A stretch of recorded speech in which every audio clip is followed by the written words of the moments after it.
श्री विष्णु द्वारा तीर्थ के लक्षणों का वर्णन।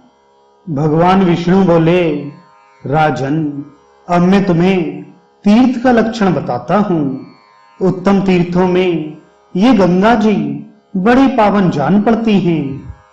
इनके सिवा सरस्वती, नर्मदा, यमुना, ताप्ती, चर्मणवती, सरयू, घाघरा और वेणा नदी भी पुण्यमयी तथा पापों का नाश करने वाली हैं।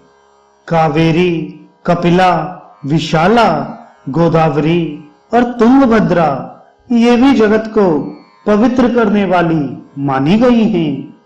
भीमरथी नदी सदा पापों को भय देने वाली बताई गई है। वेदिका, कृष्ण गंगा तथा अन्य श्रेष्ठ नदियां भी उत्तम हैं। पुण्य पर्व के अवसर पर स्नान करने के लिए इनसे संबंध अनेक तीर्थ हैं। गांव अथवा जंगल में जहां भी नदियां हों, सर्वत्र ही वे पावन मानी गई हैं। अतः वहां जाकर स्नान, दान आदि कर्म करने चाहिए।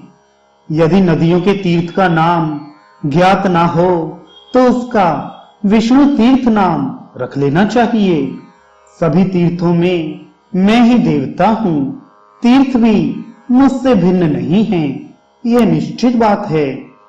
जो साधक तीर्थ देवताओं के पास जाकर मेरे ही नाम का उच्चारण करता है, उसे मेरे नाम के अनुसार ही पुण्य फल प्राप्त होता है।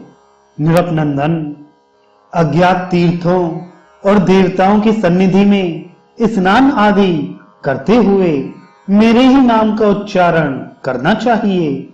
विधाता ने तीर्थों का नाम ही ऐसा रखा है। भूमंडल पर 7 सिंधु परम पवित्र और सर्वत्र स्थित हैं। जहां कहीं भी उत्तम तीर्थ प्राप्त हो, वहां स्नान, दान आदि कर्म करना चाहिए।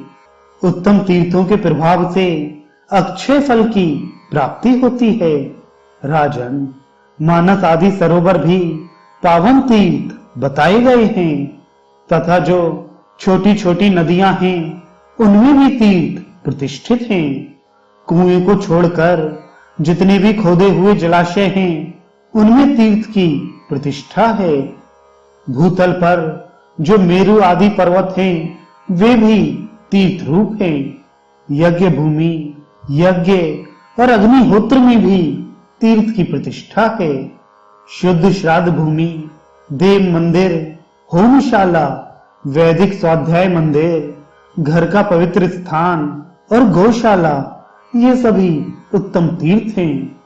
जहां सोमया जी ब्राह्मण निवास करता हो, वहां भी तीर्थ की प्रतिष्ठा है।